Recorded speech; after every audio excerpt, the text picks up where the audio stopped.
Hata kama hawakukubali, jikubali mwenyewe. Ukuu wa mtu unaanza ndani yake mwenyewe.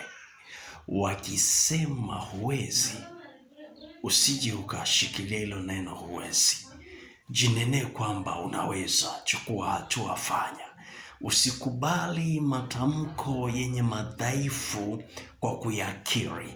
Wakiyasema wao ni wao wamesema, sio Mungu. Kwa wakisema huwezi, sema naweza. Mwambie Mungu, uliniumba mtu mwenye uwezo. Naweza kwa sababu wewe ndiwe unayenitegemeza.